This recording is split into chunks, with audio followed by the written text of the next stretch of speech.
When it comes to the HELLRAISER, the man that we've all come to love so much since 1989, there's usually only one outcome to actually meeting this person. Usually it involves a lot of chains, best case scenario, you get a cool jacket, maybe some cool piercings, but usually it just involves a lot of torture, a lot of pain and suffering, and a lot of so-called pleasure. Well, in this 1989 HELLRAISER comic book, there's actually one story where a man doesn't even realize what he's gambling for. He actually escapes with his life, and I just thought it was such an interesting little short story that I really wanted to show you guys. And as the last HELLRAISER video actually popped off pretty well for my tiny little channel, something I was so excited about, I just knew I had to show you guys a few more of these videos. And I'm extremely excited. I think these are a series of comic books that, especially you HELLRAISER fans, that you need to check out before these guys, one by one, start slowly getting destroyed and become harder and more expensive to find.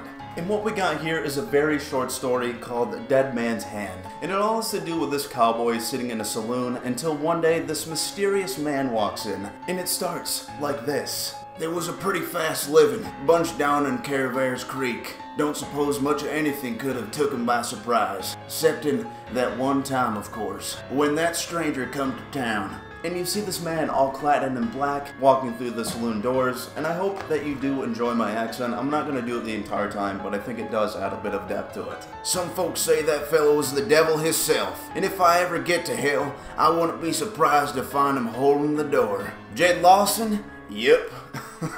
He approaches this man at the table. I'm told you're a gambling man. Well, I've got a game for you. Straight poker, one hand, face up. And as this man pulls back his hat, he's thinking, no, I've been a lucky man, I've done some dirty things, I've done some good things, but things have always kind of worked out to be my way, and he does end up agreeing to this. But this man pulls out this box out of his pocket, the box that we've all come to love and know so much, and he puts it down on the table. And he says, if I win, I get everything you own, and if you win, I'll give you the most valuable thing on earth. And suddenly, with his very creepy face, he says, what do you say? Now we'd heard tell of this sort of thing before. Rumor was some folks wound up ruined for life, and others, well, they just kind of disappeared. Which I wonder why. I wonder what happened to them in these gambling situations. And he says, have a seat. He's looking very maniacal. He's even doing the little hand triangles. And he sits down, and this cowboy says, we need to be using my cards. I need to make sure you're not cheating. The man in black says, of course, I wouldn't want you to think me a dishonest man. After all, cheating is so disorderly, wouldn't you say?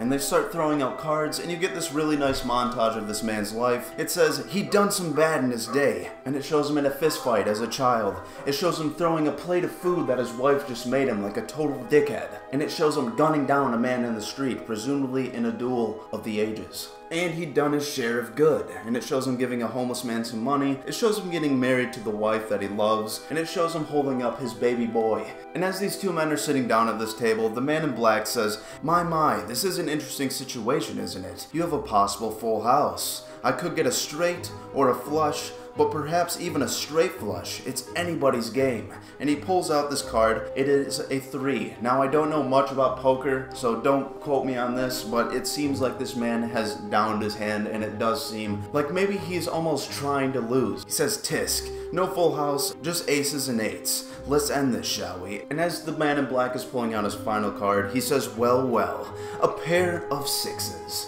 Looks like you win. And you can tell this cowboy at the table is kind of feeling something very eerie. He feels like maybe this man has chosen to lose. He feels like maybe he's just trying to play him. But the entire bar kind of feels odd about this guy. They feel a sense of evil in the room. A sensation that they've never felt before. And it says, the real funny feeling come over everybody about then. Hard to describe. Kinda nervous like, kinda evil. And it shows the Leviathan box kind of rattling around on the table. It's almost trying to open. It's like something on the inside is bursting at the seams. And the man in black says, but don't worry, we made a wager and I shall live up to the terms. And suddenly you see this Leviathan box starting to actually open. Nobody's actually touched it, so I don't know how it's actually opening on its own. Maybe it can just feel all the people in the room and the Cenobites just want to take their turn. The missus swears she could see inside that box the stranger brought. Says all kinds of ungodly creatures was waiting in there. But then you know how she gets. And as this box is opening, the man in black kind of puts his hand on it and he says, I will give you the most valuable thing on earth, and so I shall. And he picks it up and he puts it in his pocket. pocket, and he says, "By taking this thing with me, my congratulations." And as he's walking out, the entire bar is feeling very strange. They feel like they've all just brushed by death. They feel like something evil has just been turned away. And it says the whole damn town turned out for church the next day. Jed, well, he was singing with the loudest of them. This man especially knows that something very bad could have just happened. And that's actually the end of the story. It's a very short one. I just found it very interesting, a very cool little story about a man who actually found the Leviathan box and was able to not open it. And I don't know who this man in black is. I don't know how he came across this box, but I thought it was just an interesting idea to wager on such an ordeal, to have him say that he gave him the most valuable thing on earth as he's setting down this gold box. You can tell he believes him when he says that it's your life, and I'm gonna take this box with me. And this is probably one of the shorter HELLRAISER short stories inside of this book. I still have yet to go through all these, but I just wanted to quick share that with you guys. So this will be a smaller story, and it just kind of seems like this is one of the only times where somebody actually escaped the box besides Christy or whatever. Somebody who got the brush by the Cenobites and actually never got to meet them and just got to carry on their way with life while actually knowing that something very bad could have happened. So yes everybody, I hope you enjoyed that. I hope you enjoyed the rest of the videos. I just want to say the last one that popped off meant so much to me. It was so amazing. I worked very hard on these videos, and it's very interesting having all these comments and stuff pouring in. It's very cool to talk with you all about different Clive Barker works and see how passionate people are. Even talking about Lemire with a couple of you in the comments was just great, you know? It's always great to find other people who love these stories. I can't find a lot of people around me that actually know all these different works, all these different artists and writers, and I think that's probably the coolest thing I love about these comic books is the melding of minds. When you see artists come in with the writers, inkers, letterists, and the work that they can do. So yes, while this is a short one, I hope it was moderately enjoyable. Go follow me on TikTok, Twitter, Instagram. I'm usually just posting about what I'm reading, but I would be very interested to have some conversations with you guys. And this has just been incredibly fun. So once again, thank you all so much for watching, and I hope you have an absolutely fantastic day. Don't gamble, especially for secret little golden boxes. It's basically never going to turn out well for you. And just stay safe. But everybody, once again, thank you so much for watching, and I hope you enjoyed.